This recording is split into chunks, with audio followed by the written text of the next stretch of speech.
Hi, I'm Sydney Smith, and I'm an illustrator of picture books. I've also written and illustrated a picture book. This one right here, Small in the City. This came out a couple of years ago, and it was a very challenging ordeal, but I'm really glad I did it, and I'm trying to do it again. I'm trying to write my next book. But I've illustrated, I don't know, maybe about 15 books for other people, with other people. I started off doing books doing illustrations, I should say, for Sherry Fitch. So this is sort of my education in picture books and illustration. Was working for Sherry, who is a wonderful person and taught me quite a bit about the business of illustrating and working in children's books and children's entertainment even.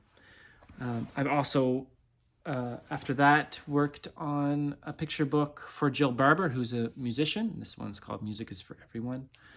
This is all published by Nimbus here in Nova Scotia, who are wonderful.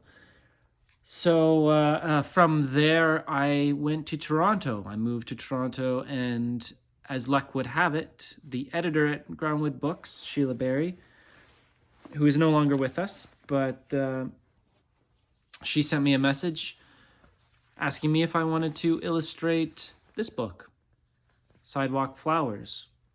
This is the UK version. I don't have a North American copy on me right now, but it's the same. And actually, if you were to get the Spanish or Italian copy, it would also be the same because it's wordless. It's a very, very important book for my career because it's kind of how I got a lot of attention. This book is wordless, so it was really, I kind of had the keys to the car, so to speak, and I had an opportunity to display my skills as an illustrator. That's not to say that I wasn't given quite a bit of direction.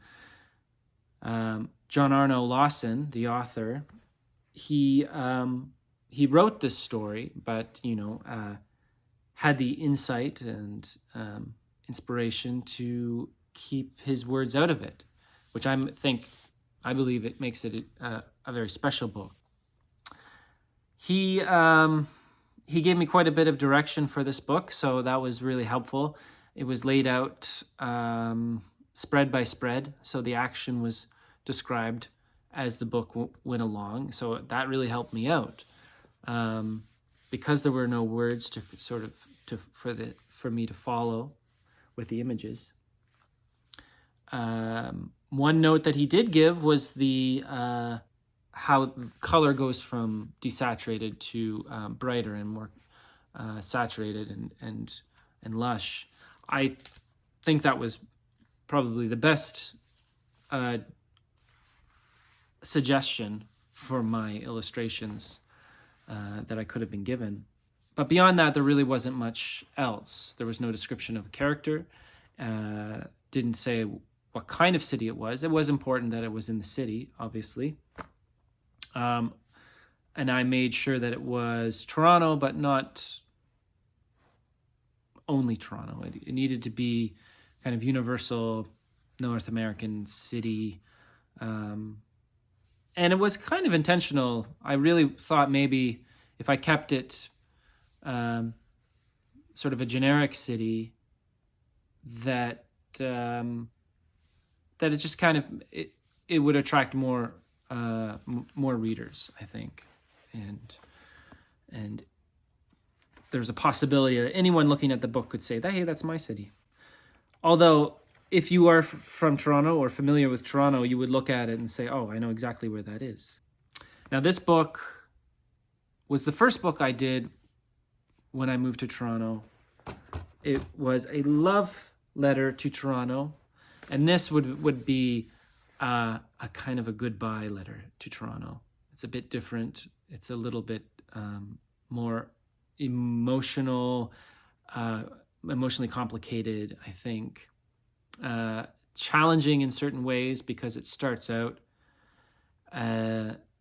with a certain tone, and then there's a twist and you're kind of surprised by it.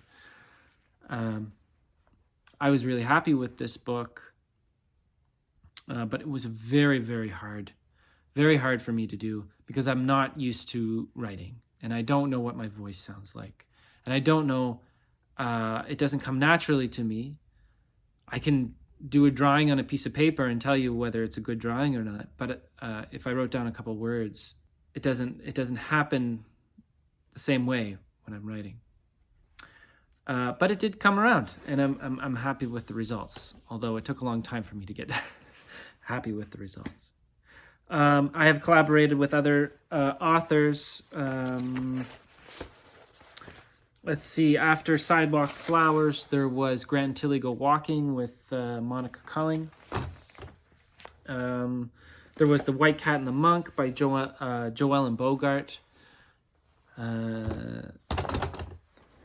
That one I really liked. This one, Town is by the Sea by Joanne Schwartz, I really love. And it's as I'm doing these books that I'm discovering that the text that I enjoy working on, the text that I get the most out of as an illustrator, are the ones that leave me space. That there's space for the illustrations to add something and to explore subtexts or add another layer to the story that isn't there in the text. And quite often I'll be offered a manuscript and it's done. Like the book is done. There's no need for illustrations really, other than just to kind of attract the eye. But my interest as an illustrator is not just to use the book like an art gallery. I'm not hanging pretty pictures in there. I'm serving the story. But if the text is too complete, if the text is too tight, too much, if it takes up too much space, then there's no fun. There's no fun in it for me. There's no place for the images to work and to be an active and equal partner in the collaboration. Which, when you break it down, that's really what picture books are about. It's about a collaboration, and it's about an equal storytelling, and it's about the aggregate that is comprised of the words and the and the image. When I worked on Small in the City, one of my goals was to try to create a book that couldn't be told just through the words and couldn't be told just through the images, and that by having them both work together, that they tell a deeper story, one that requires a bit of work, but ultimately it sparks empathy in the reader and is a safe place to explore emotions that maybe aren't always fun to look at and aren't always fun to feel, but in picture books, that's really what it's about for me. It's a safe place. It's a safe place to be scared. It's a safe place to be sad. It's a safe place to go wild. So that's where I was with Small in the City.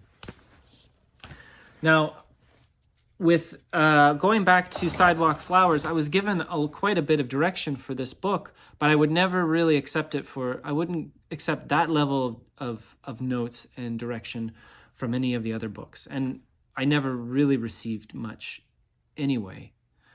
Unless it was crucial to the storytelling, unless it was a detail that needed to be shared, I was never told what they looked like. I was never told where they lived unless it was part of the story, like Town is by the Sea. And of course, that's just sort of that's how I enjoyed working. I don't really like being told that I need to draw a certain way or draw a character a certain way. If it's not relevant to the text, if it's just something that's in the mind of the author, it's irrelevant. I hate to I hate to be harsh about it, but I would never suggest a word change or a punctuation change to a writer. It's just not my place. So it really requires this mutual respect. You do your thing, I'll do my thing, and together we'll make something really beautiful. So I could go on. I could keep talking, but I really enjoy talking about these things. But I gotta get back to work, and I imagine so do you. So happy writing, happy drawing. Yeah, I'll talk to you soon. Thank you so much. Bye.